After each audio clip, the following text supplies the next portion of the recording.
You're listening to Breaking the Bottle Legacy with Molly Watts, episode 51. Hi, I'm Molly. After a lifetime living under the influence of family alcohol abuse, spending more than 30 years worrying about alcohol and my own drinking, believing I had an unbreakable daily drinking habit, I changed my relationship with alcohol forever. If you want to change your drinking habits, then Breaking the Bottle Legacy is for you. My goal is to help you create a peaceful relationship with alcohol, past, present, and future. Each week, I'll focus on real science and using your own brain to change your relationship with alcohol. Nothing has gone wrong. You're not broken. You're not sick. It's not your genes. And creating peace is possible. I'm here to help you do it. Let's start now. Well, hello and welcome or welcome back to Breaking the Bottle Legacy with me, your host, Molly Watts, coming to you from a pretty sunny and cold Oregon. Still working without a furnace around here, so will be great if it doesn't get much colder, but it is sunny and beautiful, so that is happy. Hey, I just want to jump on real quick before my guest is here today and ask you to check out my private Facebook group. It is called Alcohol Minimalists, Change Your Drinking Habits. And there you will find all sorts of resources and tools and accountability and support. You can find it on Facebook. Just search for in groups for Alcohol Minimalists and you will find us. So I invite you to please come over and join us in changing your drinking habits and creating a peaceful relationship with alcohol. Become an alcohol minimalist. So today on the podcast, I am delighted to be speaking again to William Porter. Many of you who have been trying to figure out your relationship with alcohol have undoubtedly read William's books, Alcohol Explained and Alcohol Explained 2. And I talked to Will the first time back in January of 2021 when I was first launching this podcast. I was smack in the middle of Dryuary, and gosh, I was like just so excited to speak with him because he was a really big name in this work at the time for me to actually talk to. And now it's just nice to revisit that conversation, to revisit some of our shared beliefs, and also to ask him about some of his own decisions and kind of his view on my work as an alcohol minimalist. So I think you will really enjoy hearing from him again. I always enjoy speaking to him. Here is my conversation with William Porter. Hey, Will, happy to have you back on the podcast. Thank you so much for taking the time to join me. Hi, thank you for inviting me back. It's so good to see you. It's so good to just have you back here on the podcast. I think I mentioned to you our first episode is probably one of my most downloaded episodes. So I really appreciate, I know, right? Well, nice to hear. Yeah. It is good. And so I wanted to just catch up with you. And first of all, just share a little bit with what's been going on with you this last year with regards to Alcohol Explained and Alcohol Explained 2. And I know this year you've published a workbook. Yeah, so absolutely. So it's been all go. So I did the workbook. I then moved on to another book, which I'm co-writing with Annie Grace, but this one's about nicotine. Wow. So co-writing kind of, with Annie Grace. Yeah, exactly. So that's going to be coming out. I think current indications are it'll be fall next year. So we've got just over a year to go. Wow. So that's all in the wings. That's kind of the manuscript's done. I'm just doing some rewriting on it. And also I'm now working on an online course as well. So I've tried to amalgamate everything that's in Alcohol Explained 1 and 2 and kind of cobble it together into a course, an interactive course, so people can sort of go online and work through it. So it's kind of a mix between a workbook, a book, and an audio book. Yeah. So it's proving to be horribly big task, much bigger than I envisaged. So I don't know how that's when that will be coming out. I feel for you. You and I talk about, we even in our just emails back and forth, because you and I both have full-time jobs outside of all this work that we do. And I think we might Yeah. be we're kind of alone in that respect, Mm. where this isn't the full focus of our lives. No, and it's fitting it around everything else, isn't it? And as things get bigger and bigger, everything seems to get squashed a bit more. Yeah, I So can't imagine yeah, for you, because that's a big deal. That's a big deal. I mean, Annie Grace is pretty much the biggest name in, at least here in the US, I feel like. yeah. And so, No, it's been a challenge. It was okay when I was working in an office because I'd have an hour on the tube on the underground, the subway to work, and an hour on the way back. So I always had 2 hours a day to work. mhm. But then when lockdown kicked in, I even lost that. So it's become more and more difficult to fit things in, to be honest.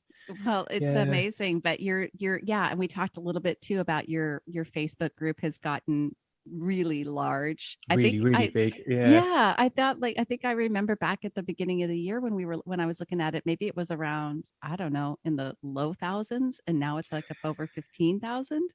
Yeah, it's flown up. I found it funny enough. I saw a post in there. I can't remember when it was. It was only a year or two ago when I was saying, "Wow, the group's at 3,000," and Yeah, it's that's what I now mean. at nearly sort of knocking on the door of 16,000 now. So it's big, It's really big. big, It's big. Well, almost a bit that too must, big. But yeah, yeah, but it has to make you feel good, because you know that I mean, I don't know that you ever set out to be you know, a a person of interest in the alcohol sobriety world, but definitely that's happened. it has. Yeah, I'm always happy sort of sitting in the background trying to pick things apart and think about things and sort of do that side of it. And I'm not overly good at like publicity or self promotion Right. or anything like that. So Right. it's a bit of an odd mix for me because, as I say, I'm happy kind of sitting there thinking about things and trying to unpick addiction. Right. But yeah, the other side of it is a bit more alien to me. Well, it's working for you. Well, it's Yeah, working. So just keep well, at it. something's happening. Yeah, absolutely. Yeah. Well, one of the other reasons that I wanted to have you back on is because I was listening to our first interview, like I said, and it was when I was really new launching this program, really new launching my podcast. My book wasn't finished yet. My book wasn't out. And I was back in, funny enough, I was smack in the middle of Dryuary. So I think I told you, I'm like in this middle of this first month of me being, Mm, not drinking for 30 days. And now my evolution in my journey has really, even still, it continues to evolve and has continued to evolve throughout this year. And I feel very convinced and very firm in what I do now. I consider myself an alcohol minimalist, hmm and I stick to those low risk guidelines. I don't drink more than 7 standard drinks in a week, and I don't drink in consecutive days, and I don't drink more than 3 drinks in any one sitting. And I do have multiple alcohol free days in a week, and I tell my followers I take one alcohol free weekend at least per quarter, and I take an alcohol free month per year, which is mm, Dryuary. And for me, I have found that I am completely at peace with that. I don't have any, I don't have the negative side effects, at least to the extent that I feel like it's that I am worth, or it's or mm. willing to do the trade-off of being completely alcohol free, as far as like my sleep and things like that. I feel like I have, A balance. a balance. Yeah, a Yeah, balance. yeah.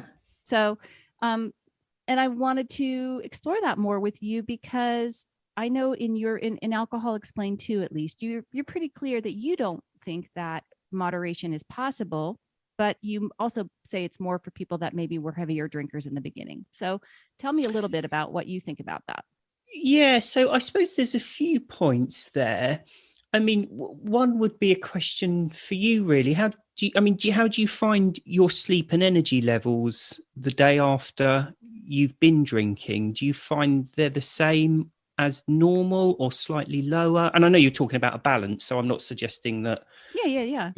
No, I But do you feel like find? I don't feel like I have a real you know, serious uptick nor any serious downtick. But that's also, again, like I said, I don't really like, for me to even have 3 drinks in a particular evening would be is Unusual. a Yeah, very yeah. unusual. So, it's really probably on any occasion would be 1 drink or potentially 2 at the, I see. Okay. so I, I'm I not think, like, yeah, I think for me, certainly a lot of it was um, picking apart the reasons why we do drink. And so sure. for me, I started to get to the stage where I didn't see any benefit to drinking. Mm-hmm.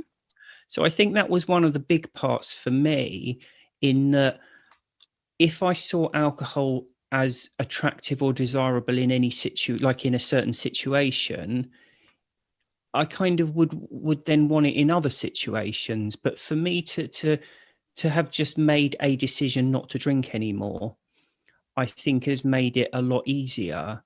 Mm-hmm. And also, I think for me, there's a sort of a simple physiological side. I mean, as you know, because I speak about it in both Yeah. Alcohol Explained and Alcohol Explained 2, about when an alcoholic drink wears off, it leaves a kind of an unpleasant, out of sorts, Right. kind of twitched up feeling that needs then another drink to relieve it.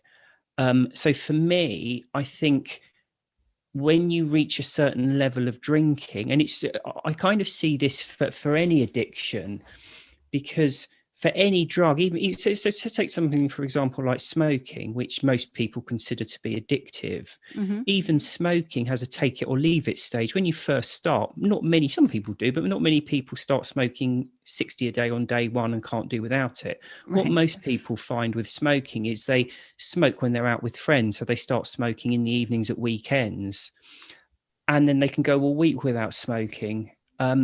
And it takes a while for the addiction to kick in.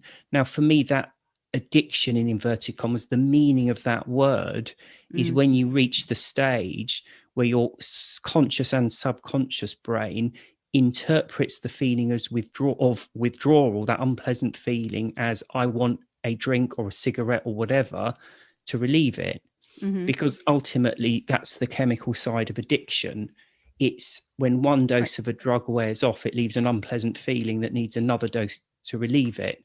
And when your brain catches up with that, for me, every drink creates a desire for the next one as it starts to wear off. Mm-hmm. So for me, I just found it easier not to have anything to do with it anymore, to sort of to kick it into touch entirely. Yeah. And I respect that. In fact, I thought about that after the fact. I don't know if I know you went to AA at some point, but when you stopped drinking, did you just stop cold turkey all the way? Yeah, I did. So to explain though, I was never a regular drinker. You So were I more of a never. binge, yeah. I was a binge drinker. So, but when I say a binge drinker, I mean my binges were getting more and more ridiculous, because I mean, we spoke a bit about not like Yeah. waking up in the night when you were drinking, and what I discovered is when I drank, I'd wake up and feel really anxious and couldn't get back to sleep, and then I'd have a drink and manage to go back to sleep. Mm. But that kind of crosses a line, quite a bad one, in that as soon as you wake up, you start drinking again. So when I was binge drinking, I was literally drinking until I fell unconscious and then waking up and starting again. Yeah. And my last one of those went on for about 5 days. So it wasn't binge drinking as I went out for a couple of nights and got quite drunk both nights. This was continual drinking for 5 days. Um, and at that point, I stopped completely. And utterly. I'd been to AA for a stint previous to that, Mm. and I found it was really useful to have that human contact with people that had been through it.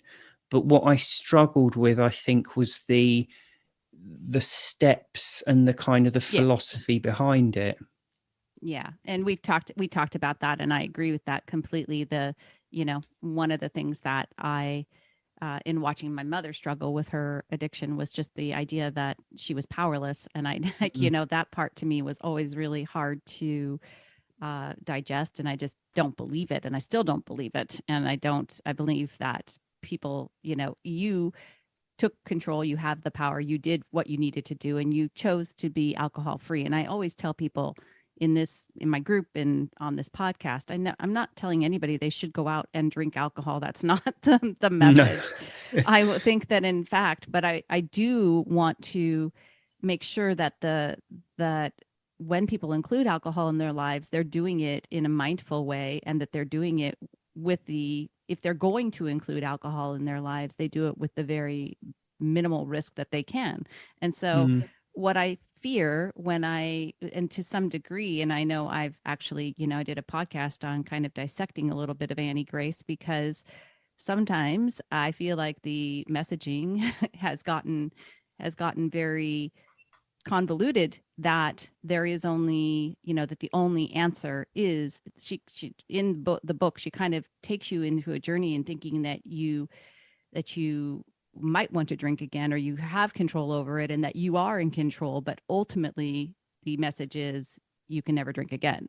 And so cessation. Yeah. Yeah. yeah, and so my fear with that, and the reason that I want to get a message across to people, that choosing to include alcohol in your life and making that decision in a mindful way, and even in a low risk way, is certainly a better way of doing things if you are not paying attention at all whatsoever to what you're Mm, doing with alcohol right now.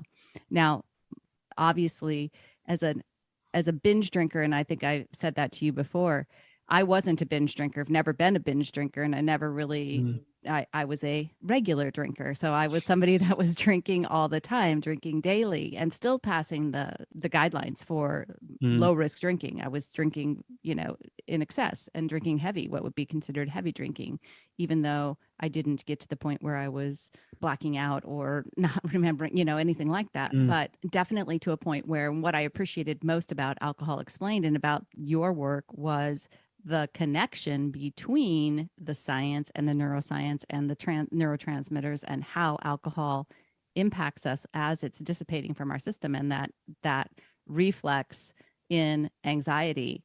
And I'd never mm, really associated my and at drinking 3 to 4 drinks a day, it was very noticeable to me when I stopped doing that, how much mm. better I felt in terms of not having that rebound anxiety. Mm. No, I completely agree with you. I mean, for me, it's about giving people knowledge, and Mm-hmm. then really what they do with that knowledge is up to them. So I believe it or not, I don't, you know, most of the time, the people that come to me, they are clearly better off for stopping drinking. Yeah. But for most people, I think there's a lot of there's a massive knowledge deficit with Mm. alcohol. Yeah. People don't understand the dynamic of how it works. If someone is drinking, that's, as far as I'm concerned, that's entirely their decision and nothing to do with me. But I think they do need to have the knowledge to make sure they're making the correct decision, Mm-hmm. because ultimately, say for example, I don't know, I want to buy a new car. Everyone's buying electric cars these days, so I need to buy an electric car, but I don't know anything about them. If I just go out there and buy an electric car, it could well be completely the wrong car for me. So I have to do a lot of research. I need to know what they, how long it takes to charge them, how expensive they are, how far they can run, all these different things, so I can choose the right one for me. To make a decision, you need to have knowledge and accurate knowledge. And Mm. for me, that's what it's about. It's about having people understanding what alcohol does and what it doesn't do. So you strip it down to exactly what it is, give people that knowledge, and then really it's up to them what they do with that knowledge, whether they continue drinking or they stop drinking or they cut down on their drinking. But I mean, as you said, in my books, I do I'm fairly clear that abstinence is the best option, and it certainly was for me anyway. Yeah. And I don't, like I said, I don't begrudge anybody that if for some people being alcohol free is the best option, it's the option that's going to Mm, be the most peaceful for them, and while I definitely lean towards being more alcohol free than I do including alcohol in my life. And I think that's, people, when I say alcohol minimalist, it means that I have taken alcohol out of the equation enough so that it isn't something that I have to I don't make a decision. And I know you've talked about this before too, just kind of that decision fatigue where you're constantly, will I or won't I, or will I or won't I? For me, there's never a moment when I'm thinking, oh, I'm going to go in and have, I'm going to go overboard with alcohol. Mm, I'm never going to. That's not something that's on the table. It's never a situation where I think, oh, if I drink one drink, I'm going to keep wanting to drink another one, because I have a lot of knowledge in the deficit. The science is very clear.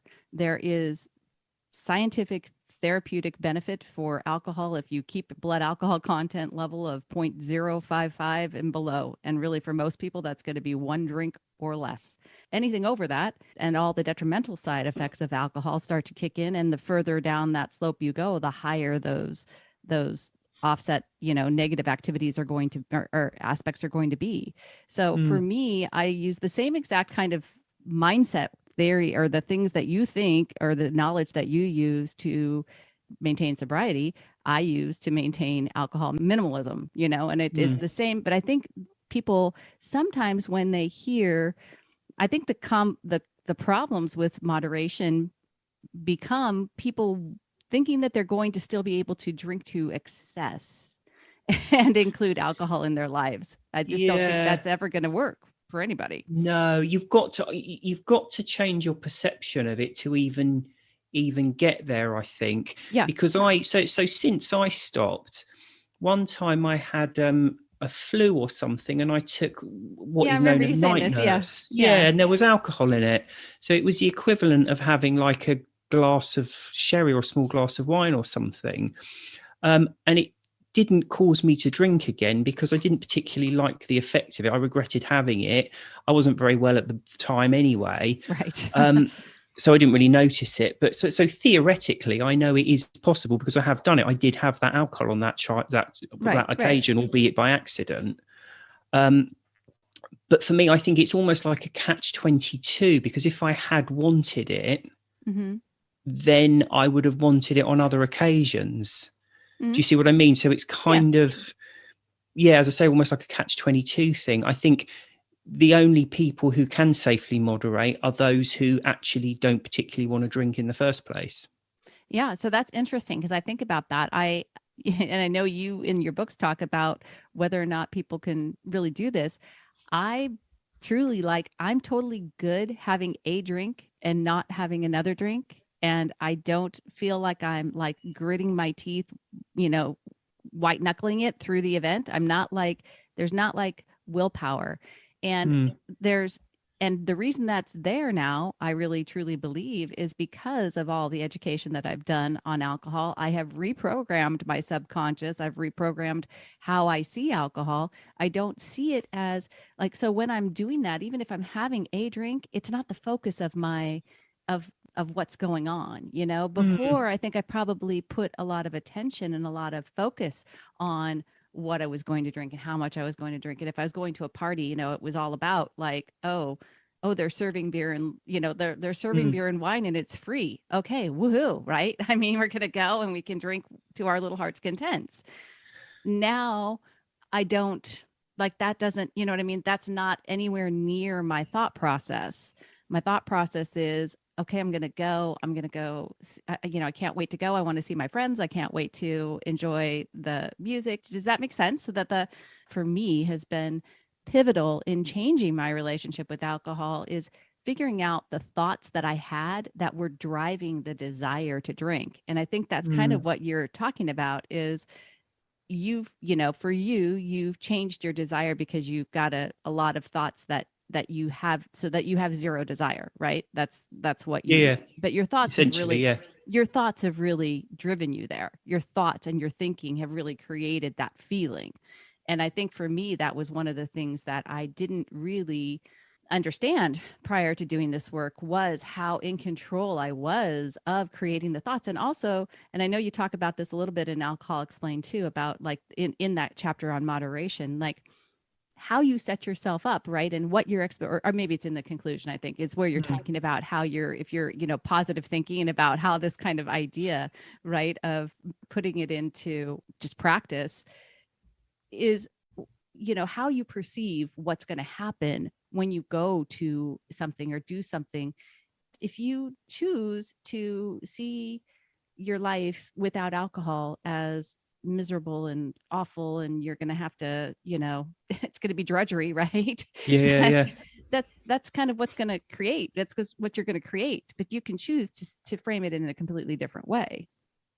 Yeah, that's it. I think that's one of the key things, because we talk very well. We've talked about the physiological, the chemical side of it, but obviously that's just one part, because the other part of it is, I refer to it in the books as craving. Yeah. And it's that, essentially a very strong desire for something, but it's that almost obsessing about something. So the thought of a drink enters your mind, and then you're just fantasizing about it, thinking how great it will be. And then usually you move on to then the possibility of having one. And what you're really doing is torturing yourself with it. Yeah. Now, that's a big part of addiction. And I don't think people appreciate how big a part of addiction it is. Mm-hmm. I was watching something the other day, and they were talking about heroin addiction. Now, we generally think of heroin as being something that's really, really highly addictive. Right. But what they were saying is, a lot of people who have serious accidents or illnesses go into hospital and they're essentially given heroin. It's the same thing. In fact, it's usually much stronger than what people buy on the streets, because what people buy on the streets is often cut with all sorts of other things that aren't heroin. So actually, people can go into hospital for a few months, weeks, whatever, be given regular doses of heroin. Now, a lot of them do struggle with addiction when they come out, but many of them don't. And actually, the reason for that is, in my view, it's that craving process. Because in the same way that when you start, like we talked about smoking, that, you will have a withdrawal from nicotine, it will be there in the early stages. But crucially, what is missing is that it triggers the desire to have it. Mm-hmm. Because when nicotine wears off, it leaves an unpleasant feeling that another cigarette and another dose of nicotine will relieve that. So it will make you feel lots better. But there's lots of things in life that make us feel a bit uptight and not very good. And most of the time we just get on with it. Right. So in the early stages, that feeling is there, but we don't interpret it as, I want a drink, or I want a cigarette, or I want some heroin. So we don't start obsessing with it and craving. Mm-hmm. So that part of it is absolutely missing. Yeah. Yeah. No, I think that I actually did it. I did a podcast not too long ago, and I was talking about a study, and the study was talking about it's talking about naltrexone, the drug that people take. Yeah, right. And it's supposed to help tone down the cravings. That's one of its claims, is that it impacts or blocks those opioid receptors in the brain. And so, but what was interesting about the study was that what wasn't clear, and that's just one of the things I think is that when people are physically dependent, right, one of the characteristics of being physically dependent on alcohol is having cravings. Okay, so, but what they didn't say is, well, is it the craving that comes first and then the physical dependence, or is it the physical dependence that then creates the craving? And I think that's there's a question there, because it's like what happens first? Is it the craving that leads to somebody becoming physically dependent, or when they are physically dependent, is that how we're getting the cravings? Does that make sense? Absolutely. And I think certainly for me, the answer is it can go either way around. So take myself as an example. So I would start drinking Friday lunchtime, Friday evening, Thursday, whenever it was. And when each drink wore off, my brain would interpret that as, I want another drink. I want another drink. So I would keep drinking. But for me, I could never do my job with a hangover. I've always needed to use my brain to do my job, and I always knew that. So what I would usually do is go into work in complete pieces on Monday and not really be able to do much of anything, or even ring in sick. And then Tuesday would be the same. And I'd end up doing 3 days work, my week's work, basically, Wednesday, Thursday, Friday. Right. But then by the time Friday came, I'd caught up on sleep. I felt a lot better. I had no physical withdrawal, but I would still start craving, because the process is that withdrawal, all that will do is put the thought of a cigarette heroin, alcohol. Let's talk about alcohol because obviously that's what we're talking about at the moment. That physical withdrawal will put the thought of an alcoholic drink in your head. Okay. And people who've been drinking regularly, their brain will interpret that as I want to drink. But that on its own is quite a minor thing. It's what comes after in our conscious mind that is important. And that's when we start fantasizing about it and really wanting it and obsessing with it. So in that situation, it's withdrawal creates the thought, which creates the craving. But actually, you can miss the first two completely. Well, not the first two, the first one, because you may be someone like me who didn't drink all week. So you may sit down on a Friday and you'll have no physical withdrawal, but you still want to drink because Friday is your night for drinking. And instead of, so say, for example, you go out with your friends, you're not listening to the conversation or enjoying their company, you're thinking about having an alcoholic drink, and you can't engage in what you're doing while 90% of your attention is taken up with that unpleasant kind of mental tantrum that is the craving process. So when you have that drink, it releases you from that thought process because you no longer have to think about should I, shouldn't I, because you're already doing it. And then it frees you up to do what you should be doing, which is enjoying the company of your friends or TV or whatever it might be. Right. So for me, craving doesn't necessarily need the physical side to it at all. You can crave something that you have no physical dependency on. If you're sat there thinking about it, wanting it, unhappy because you can't have it, and unable to engage in what you're doing, being watching TV or relaxing or a meal or socializing, because your attention is taken up with wanting something, So that is the craving. Yeah. Okay. So I talk about this in my book. I talk about undoing the urge and talk about urges and cravings and things like that. So what I'm not sure about what you is whether I hear you saying is the craving the fantasy part, or is the craving the feeling of desire? What happens is, so if you're in a chemical dependency situation, when one drink wears off, it leaves that unpleasant feeling.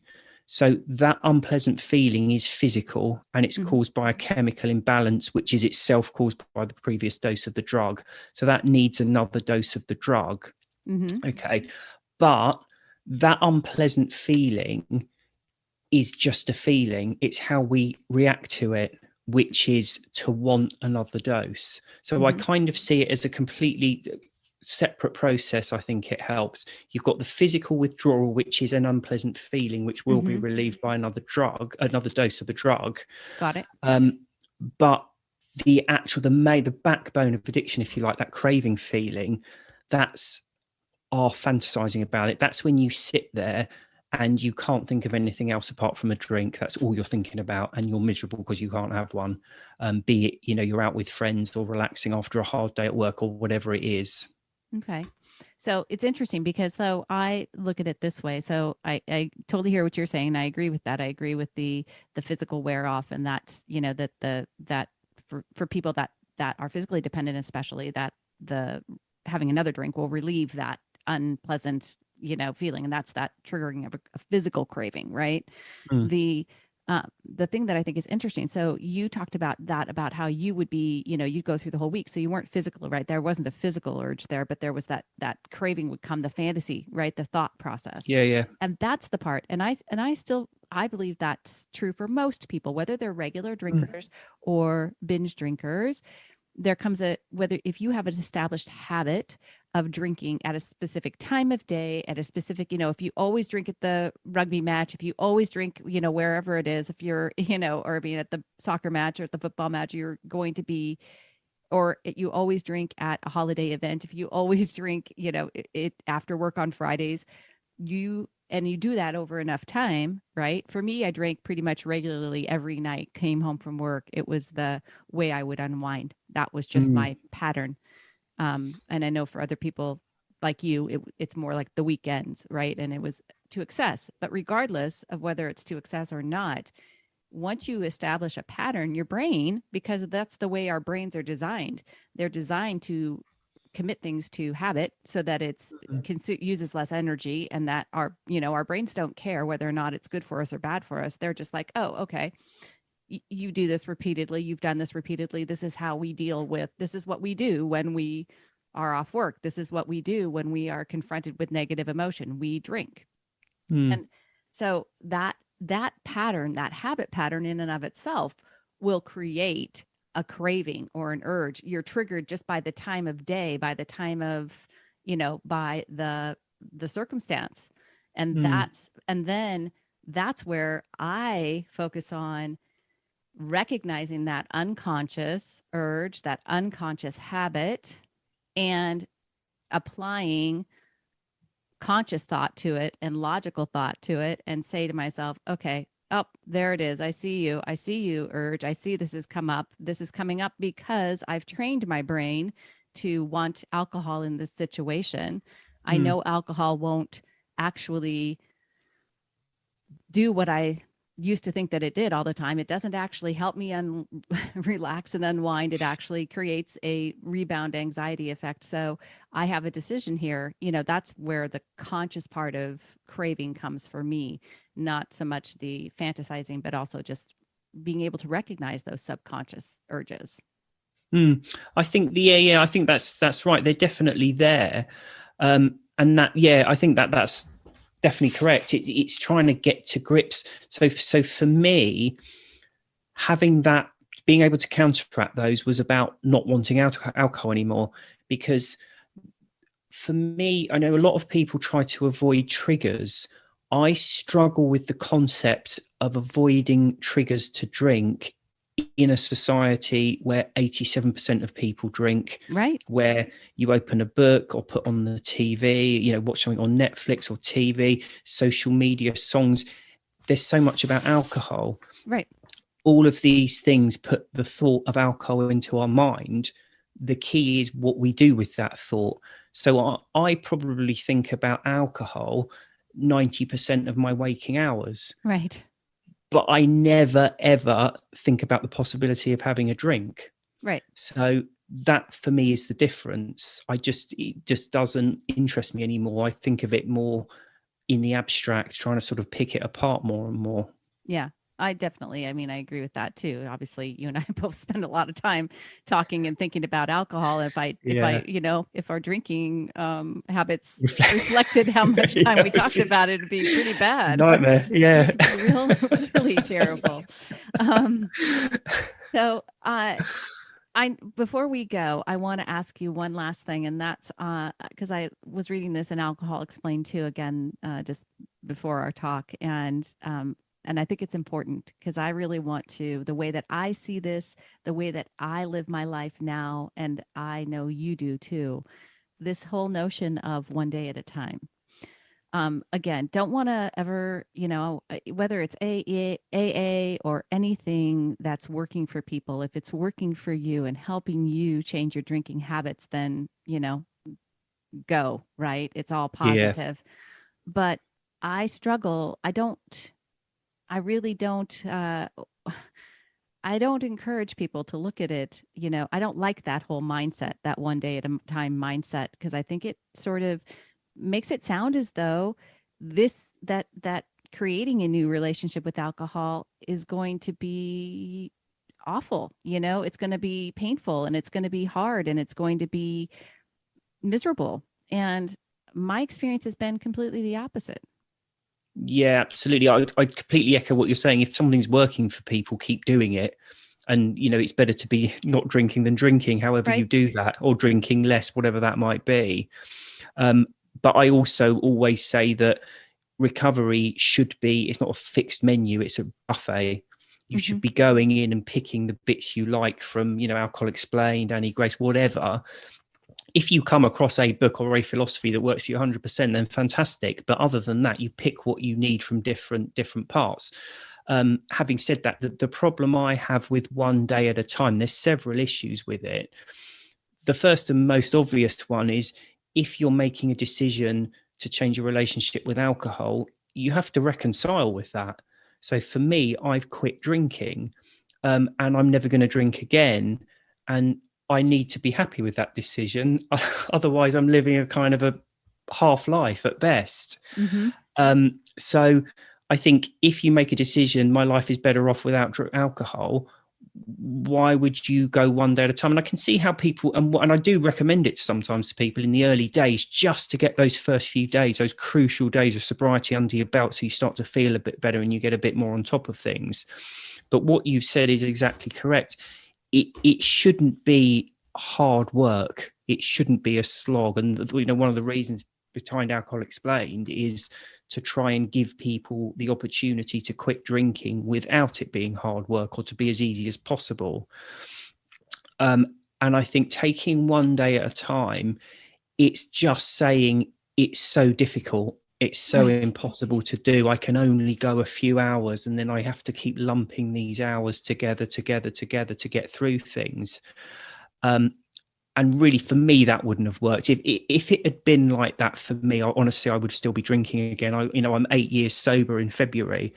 I wouldn't have got there if I'd had to struggle through 8 years. 365 times 8, whatever that comes out with.